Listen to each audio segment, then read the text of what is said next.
हाय दोस्त। देखिए, आज बहुत इंपॉर्टेंट क्वेश्चन लेके गए एसएसजीडी रेलवे ग्रुप डी के लिए। पूरा वीडियो देखिए और आगे तक देखते रहिए, ठीक है ना। बहुत इंपॉर्टेंट क्वेश्चन देखिए फ्रेंड्स। पहला क्वेश्चन, ठीक है। समान निषेचन कहाँ होता है? निषेचन कहाँ होता है? तो गर्भाशय में निषेचन होता है। कहाँ होता है? गर्भाशय में निषेचन होता है, याद रखिएगा, ठीक है ना। आगे देखिए, एमनियोसेंटोसिस एक तरीका है जो बताता है क्या है, भ्रूण के लिंग का। ठीक है, यही एक तरीका है जो भ्रूण के लिंग का तरीका बताता है। मानव शरीर में रक्तचाप नियंत्रित करता है कौन ग्रंथि? तो अधिवृक्क ग्रंथि। कौन ग्रंथि नियंत्रित करता है? मनुष्य के शरीर में रक्तचाप नियंत्रित कौन करता है? अधिवृक्क ग्रंथि नियंत्रित करता है, याद रखिए। बीपी जिसे हम ब्लड प्रेशर कहते हैं, ठीक है ना। आगे देखिए, जीवन रक्षक हार्मोन किस ग्रंथि से स्रावित होता है? तो एड्रिनल ग्रंथि से स्रावित होता है भाई। किससे स्रावित होता है? एड्रिनल ग्रंथि। जीवन रक्षक हार्मोन किस ग्रंथि से स्रावित होता है? एड्रिनल ग्रंथि से, ठीक है ना। आगे देखिए, मानव शरीर के किस ग्रंथि को हम मास्टर ग्रंथि कहते हैं? मानव शरीर के हम किस ग्रंथि को मास्टर ग्रंथि कहते हैं? तो पीयूष को। क्या कहते हैं? पीयूष को। पीयूष ग्रंथि को मास्टर ग्रंथि कहते हैं, याद रखिएगा, ठीक है। आगे देखिए, मानव शरीर की सबसे छोटी ग्रंथि है प्यूटरी ग्रंथि, ठीक है ना। कोई दिक्कत? मनुष्य के सबसे छोटी ग्रंथि प्यूटरी ग्रंथि, ठीक है ना। आगे देखिए, गर्भाशय में शिशु के विकास की जानकारी हेतु किसका प्रयोग किया जाता है? किससे प्रयोग किया जाता है गर्भाशय में शिशु विकास रहता है? अल्ट्रासाउंड के द्वारा। इसी से परीक्षण किया जाता है लेडीज है स्त्री, मेल है कि फीमेल है, बच्चा है कि बच्ची है, याद रखिएगा। भ्रूण के विकास के लिए किस अंग के द्वारा खाद्य पूर्ति की जाती है? बीजांडासन द्वारा। भ्रूण के विकास के लिए किस अंग के द्वारा खाद्य की पूर्ति की जाती है? तो बीजांडासन द्वारा। बीजांडासन, याद रखिएगा, किसके? बीजांडासन। भ्रूण के विकास के लिए। स्त्रियों के नसबंदी को क्या कहा जाता है? ट्यूबेक्टोमी कहा जाता है। स्त्री जब नसबंदी होती है स्त्री को तो उसे क्या कहते हैं? ट्यूबेक्टोमी। आगे देख, गाय भैंस के थनों में दूध उतारने के लिए किस हार्मोन की सुई लगाई जाती है? टॉक्सिटोसिन। गाय भैंस के दूध थनों में दूध उतारने के लिए किस हार्मोन की सुई लगाई जाती है भाई? तो ऑक्सीटोसिन हार्मोन, याद रखिएगा। हार्मोन ही है एक तरह से। आगे देखिए, थायराइड ग्रंथि से थायरॉक्सिन स्रावित करने के लिए उत्तेजित करने वाला अंत स्रावी ग्रंथि हार्मोन कौन होता है? टीएसएच हार्मोन होता है। देखिए यहाँ पर दोस्त अच्छा से देखिए, थायराइड ग्रंथि से थायरॉक्सिन स्रावित करने के लिए उत्तेजित करने वाला अंत स्रावी हार्मोन कौन सा है? टीएसएच, ठीक है ना। आगे देखिए, माइक्लोबिन में कौन सा धातु पाया जाता है? माइक्लोबिन में तांबा धातु पाया जाता है। कौन धातु पाया जाता है भाई? तांबा धातु। माइक्लोबिन में तांबा धातु पाया जाता है, याद रखिएगा। हीमोग्लोबिन में कौन पाया जाता है? तो लोहा आयरन पाया जाता है, नहीं। आगे देखिए, एक वयस्क पुरुष के लिए सामान्य हीमोग्लोबिन की मात्रा कितना होना चाहिए? 14.5% हीमोग्लोबिन की मात्रा होनी चाहिए 100 ml, जिसे कहते हैं। आप लोग चेक करवा लीजिएगा, ठीक है ना, जिसको डाउट होगा। आगे देखिए, मानव शरीर के सामान्य तापक्रम कितना होता है? 36.9 डिग्री सेल्सियस।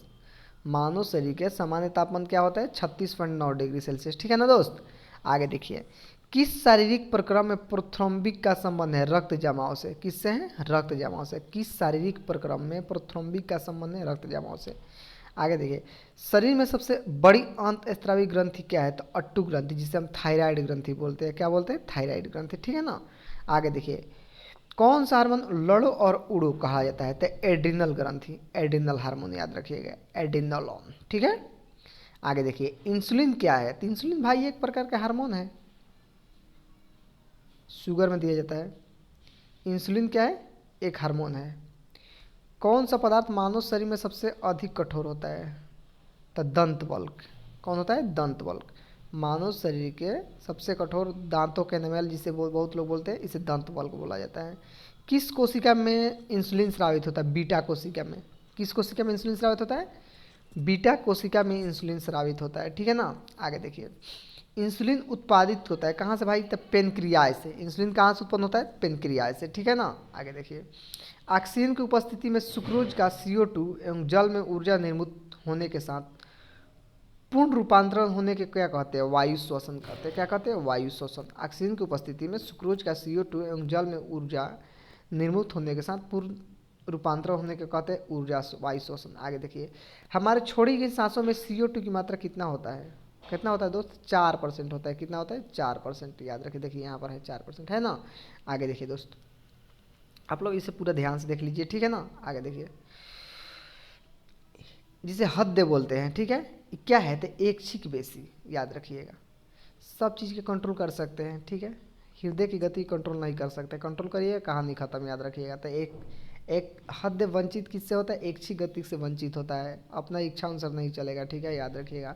मनुष्य में त्वचा किस स्थान पर सबसे अधिक मोटी होती है, तो तलुए पर, कहाँ पर, तलवा पर, ठीक है, याद रखिएगा, सबसे मोटी वही होती है। मानव शरीर का सबसे बड़ा अंग कौन सा है, फेफड़ा है। मानव शरीर का सबसे बड़ा अंग कौन सा है, फेफड़ा है, याद रखिएगा। लेकिन ये लिखा है तो क्या, लेकिन यहाँ होगा त्वचा। मानव शरीर का सबसे बड़ा अंग क्या होता है, त्वचा होता है, याद रखिएगा, ठीक है। अब मानव त्वचा का रंग का वर्णक क्या होता है, मेलानिन से। मेलानिन के वजह से, देखिए यहाँ पर मेलानिन के वजह से, यहाँ सॉरी, मेलानिन के वजह से ही गोरा काला आदमी होता है, याद रखिएगा। मेलानिन ज़्यादा रहेगा तो काला होगा, कम रहेगा तो गोरा होगा। कंडरा जोड़ता है किससे, पेशी की हड्डी से। कंडरा जोड़ता है किससे, पेशी की हड्डी से, याद रखिएगा।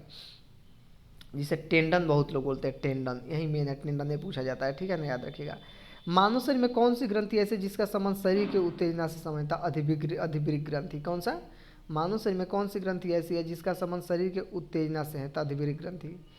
आगे देखिए, आदमी कंठ के किस भाग के अवर्ध उधम, मतलब एडम्स एप्पल कहा जाता है, थायराइड उपास्थि को क्या कहते हैं, थायराइड उपास्थि कहा जाता है। आगे देखिए, इसमें दोस्त है कि मानव का मस्तिष्क का लगभग कितना भाग ग्राम होता है, तो 13 से 50 ग्राम का होता है मानव का मस्तिष्क। मूडी कितना होता है, मानव मस्तिष्क का लगभग कितना ग्राम होता है, 13 से 50 ग्राम का, 1400 ग्राम भी देता है, याद रखिएगा, ठीक है। आगे देखिए, यहाँ पर है मानव शरीर की सबसे लंबी हड्डी क्या है, लंबी अस्थि, उरु अस्थि। कौन सा अस्थि, उरु अस्थि, ठीक है ना। मुख्यतः इस किसकी उपस्थिति का मानव शरीर की उच्च वायुमंडलीय दाब के अंतर्गत भी बिना कुचला रहता है, कोशिकाओं में तरल। मुख्यतः इसकी उपस्थिति कारण, माने कोशिका में तरल की उपस्थिति कारण के मानव शरीर के उच्च वायुमंडलीय दाब के अंतर्गत भी बिना कुचला रहता है, याद रखिएगा। आगे देखिए दोस्त, ये प्रश्न कि आँख के रेटिना के परंपरागत कैमरा के निम्नलिखित में से किस भाग से तुलना की जाती है, तो किस भाग से तुलना करेंगे भाई, तब फिल्म के भाग से। आँख के रेटिना के परंपरागत कैमरा के निम्नलिखित में से किस भाग से तुलना की जाती है, फिल्म के भाग से, ठीक है दोस्त। चलिए, यदि वीडियो अच्छा लगा तो लाइक शेयर और सब्सक्राइब कर दीजिएगा दोस्त, ठीक है। इसी तरह के वीडियो देखने के मेरे चैनल पर बने रहिए और बेल आइकन घंटी का भी दबा दीजिए, ठीक है दोस्त। यदि वीडियो अच्छा लगा तो लाइक शेयर सब्सक्राइब जरूर करिए। Thank you.